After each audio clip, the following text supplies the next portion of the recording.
Selamat siang menjelang sore, salam Just Talk. Sebenarnya ini masih pagi karena gue baru pulang siaran Lazio Dortmund tadi.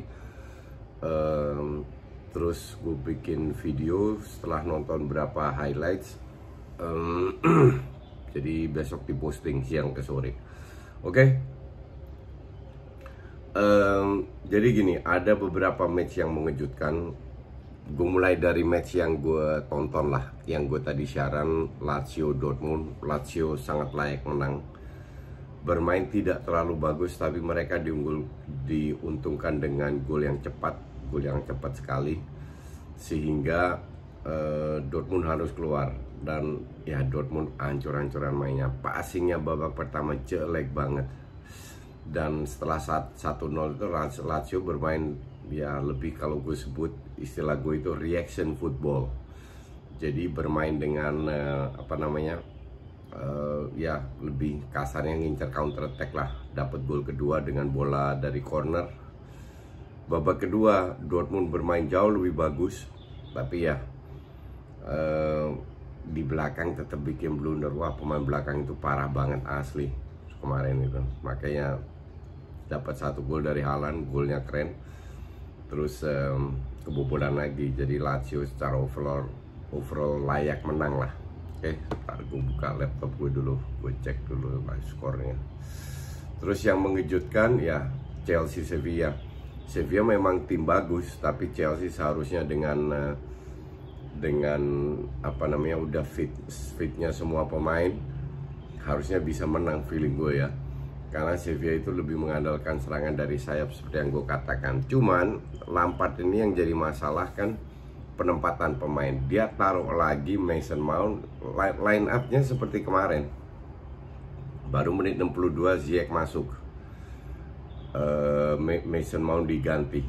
Tapi pada saat sudah 62 menit berjalan, tim ini udah susah untuk diangkat lagi, ngerti nggak? Jadi mau masukin 1-2 pemain nggak gampang untuk merubah sistem.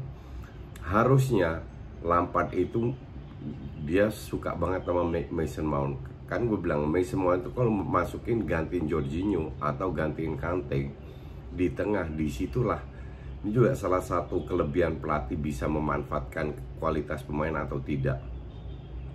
Kenapa dia tidak mulai dengan Pulisic kiri, Ziyech kanan? Sudah terbukti kemarin Pulisic itu nggak bisa apa-apa kalau di sayap kanan, dan kiri Mason Mount pun nggak bisa apa-apa, cuman bekerja keras doang. That's not enough.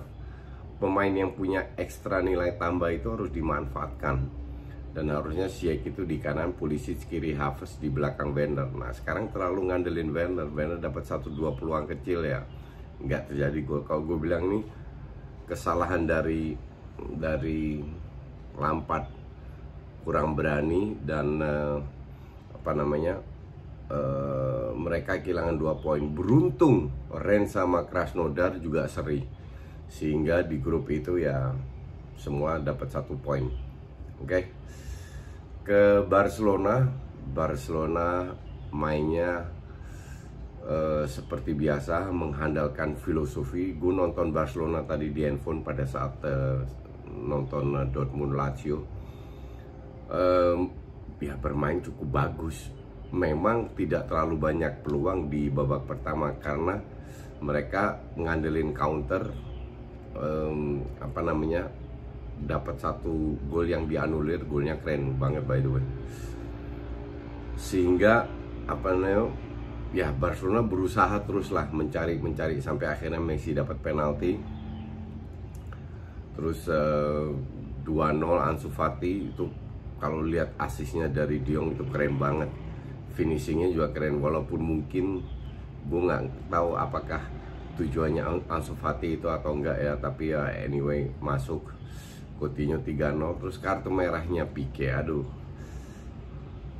Pique ini kan udah begitu banyak jam terbang, pelanggaran dilakukan. Walaupun pelanggaran ringan, pemain-pemain itu harus sadar sekarang itu ada VAR. Buat apa lu ambil apa lu udah unggul 3-0? Dan untuk gue sih itu 50-50 lah. Untuk gue sih 50-50. Tapi yang penting kan adalah buat apa melakukan pelanggaran seperti itu pada saat lo unggul 3-0? Dan Barcelona kembali membuktikan cetak 2 gol pada saat bermain dengan 10 orang, seperti dilakukan pada saat lawan Celta Vigo. Jadi mau main 10-11 orang nggak ngaruh juga, Barcelona tetap cetak gol. At least Pedri, Trincao diberi kesempatan, Dembele cetak 1 gol lagi. Rotasi ini mulai ada. Junior Firpo diberi kesempatan, Des bermain di posisinya back kanan, dan dia akan lebih bisa menyerang di back kanan daripada kiri. Gue rasa Barcelona sih oke, pelan-pelan mereka meningkat, dan ke depan dengan banyak rotasi, banyak pemain muda diberi kesempatan, akan lebih bagus lah pada saat yang tuir-tuir itu tercabut. Pjanic diberi kesempatan juga tadi bermain cukup bagus. Jadi secara overall planningnya Koeman sudah dilakukan dengan benar. Oke. Terus ke kejutan PSG Man United. PSG kehilangan 8 pemain. Oke. Tapi kalau kita lihat pemain yang bermain di lapangan, tetap pemain yang cukup bagus. Kimpembe main, Keylor Navas main, pemain inti. Herrera juga cukup bagus main. Di depan ada Di Maria, Neymar, Mbappe. 3 pemain itu harganya 1 MU. Dan kalau dilihat, gue bilang itu bukan alasan ya. Gue bilang bukan alasan. Justru lu kebobolan 2, kenapa lu nggak bisa cetak? Sebenarnya mereka nggak cetak gol, karena gol yang 1 gol itu juga gol bunuh diri. Dan ya gue bilang prestasi yang luar biasa. Kalau lihat di preview gue bilang yang dibutuhkan MU sekarang adalah kemenangan. Mau main bagus, mau main jelek nggak penting, yang penting menang dulu. Kenapa?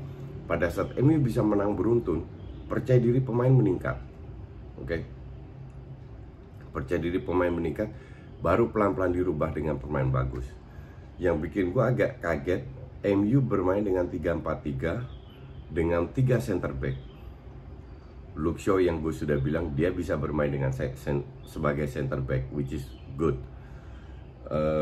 Wan-Bissaka, Telles bermain pertama kali, Telles sebagai winger di tengah, didukung dengan 2 pivot. Bruno di belakang Rashford dan Martial. Pertama kali di mana Ole merubah strateginya dan efektif. Untuk gue masuk akal, dan gue kali ini gue bilang Ole smart, pinter, berani merubah, dan tidak hanya merubah komposisi pemain aja, tapi juga berhasil dan berhasil meredam serangan. Kalau lu punya 3 pemain hebat itu, lu bisa bikin mereka tidak cetak gol. Itu gue bilang luar biasa. Di luar golnya Rashford yang cukup bagus ya. Jadi mau seri mau menang, yang penting sistemnya Ole ini berhasil. Dia bisa dengan kapasitas pemainnya, dia bisa beradaptasi dengan strategi lawan. Ini sebuah big plus point. Asal Ole juga bisa menerapkan hal seperti ini pada saat tidak berjalan. Nah, itu yang sering gue tidak lihat. Pada saat MU stuck, dia bingung mau ngapain. Nah, dengan ini dia membuktikan bahwa dia bisa merubah strategi. Contoh, dia berani membangku cadangkan Maguire sebagai shock effect. Last week dia membangku cadangkan Greenwood sama Pogba, dan sekarang membangku cadangkan Greenwood dan Maguire.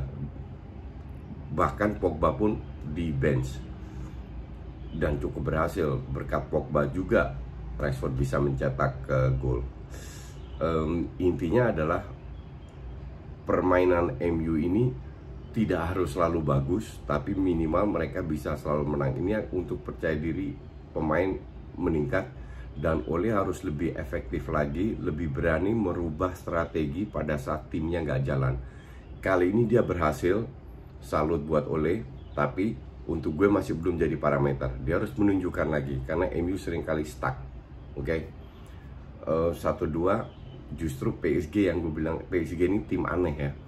Mereka bisa keluarkan ratusan juta atau beli pemain mahal untuk pemain depan, tapi belakang dan tengahnya bapuk. terlalu banyak pemain mediocre yang sehingga mereka terlalu tergantung dengan 3 pemain depan ini. Bahkan supply-supply-nya mungkin nggak mendukung lah. Tidak seperti Liverpool, depan bagus, tengah bagus yang mendukung. PSG enggak. Nah, inilah PSG pada saat ada beberapa pemain inti cedera selesai. Dan 8 pemain cedera itu mungkin 3-4 pemain inti ya. Jadi untuk gue sih bukan alasan untuk kalah karena cedera, enggak. Kalah karena kualitas pemain PSG aja tidak imbang. Congrats buat MU.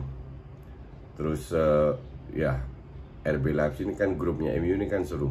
Leipzig menang 2-0, kalau Istanbul itu selesai. Nah sekarang antara PSG, Leipzig dengan MU, ya kita nggak tahu apakah konsistensi ini bisa diteruskan oleh MU atau tidak. Kalau seandainya mereka bisa beradaptasi, karena Red Bull bermain beda lagi.